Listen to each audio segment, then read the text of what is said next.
ये basically media नहीं रहा, ये भारतीय जनता पार्टी के प्रवक्ता चैनल हैं। भारतीय जनता पार्टी को फाइनेंशियल मदद देने वाले उद्योगपतियों के चैनल हैं और ये लोग इनके गुलाम लोग हैं। आखिर झारखंड के राज्यपाल किस बात का इंतजार कर रहे हैं? क्या वो भारतीय जनता पार्टी के इशारे पर उन सारे विधायकों को तोड़ने के लिए भारतीय जनता पार्टी को टाइम देना चाहते हैं? मोदी जी की इस तानाशाही को जनता उखाड़ के फेंक देगी।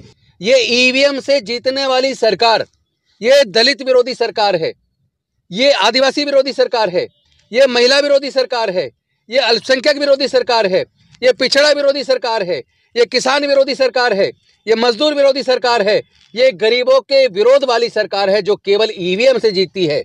घटिया मानसिकता वाले पत्रकार सुधीर चौधरी पर तुरंत मुकदमा दर्ज करके इसको जेल में डालिए। आपने देखा एक पत्रकार सुधीर चौधरी जो आज तक के पत्रकार हैं, या ये कहूं कि वो भारतीय जनता पार्टी के प्रवक्ता हैं, या ये कहूं एक घटिया मानसिकता वाले व्यक्ति हैं। आपने सुना उन्होंने क्या कहा हेमंत सोरेन जी के बारे में?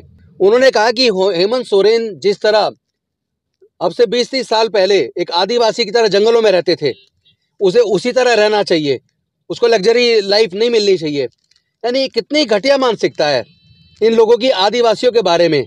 ये अनुसूचित जाति जनजाति पिछड़े वर्ग के बारे में इनकी मानसिकता इतनी घटिया है। ये सोचते हैं कि जिस तरह अब से 30-40 साल पहले देश में दलित आदिवासी पिछड़े वर्ग के लोग जिस बदहाली में रहते थे, जिस तरह का गुलामी का जीवन जीते थे, वो उसी तरह का गुलामी का जीवन जिए।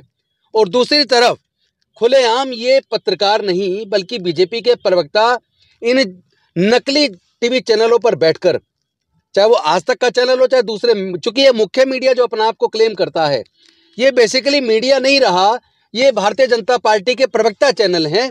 भारतीय जनता पार्टी को फाइनेंशियल मदद देने वाले उद्योगपतियों के चैनल हैं और ये लोग इनके गुलाम लोग हैं। ये लोग हमारे लोगों को उस तरह आगे बढ़ते हुए नहीं देखना चाहते। अब आपने एक चीज़ देखी है कि नीतीश कुमार जी ने इस्तीफा दिया और देने के बाद उनको 12 घंटे के अंदर दोबारा से शपथ दिला दी, और दूसरी तरफ चेम्मई सोरेन जी ने 43 विधायकों के साथ परेड करके और एक लेटर के माध्यम से झारखंड के राज्यपाल से निवेदन किया कि आप हमें शपथ दिलाइए, हमारे पास पूरा बहुमत है।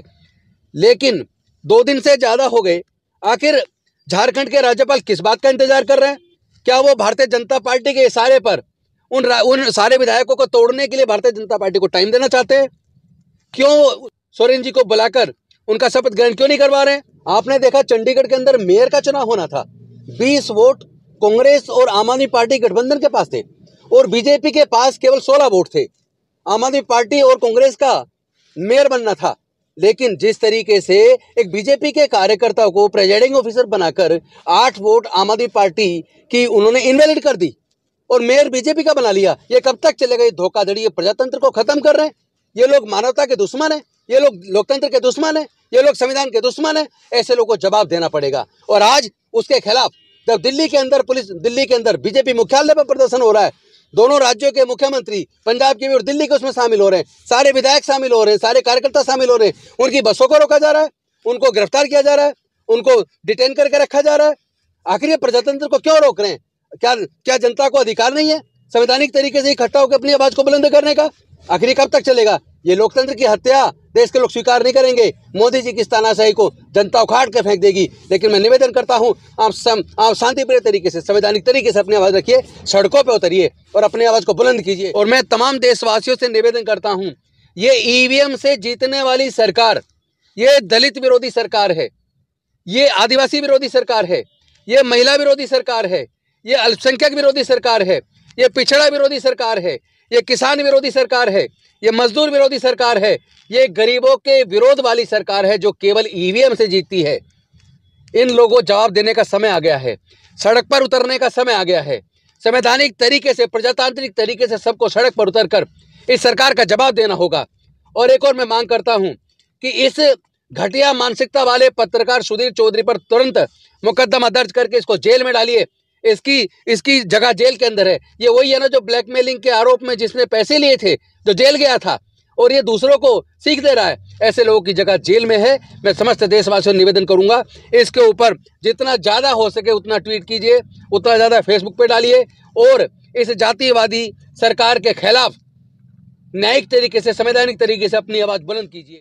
नेशनल दस्तक की आपसे गुजारिश है कि अगर इसको बचाना चाहते हैं तो नेशनल दस्तक को सब्सक्राइब करने के लिए रेड कलर के सब्सक्राइब बटन को दबाएं, फिर बेल आइकन की घंटी दबाएं।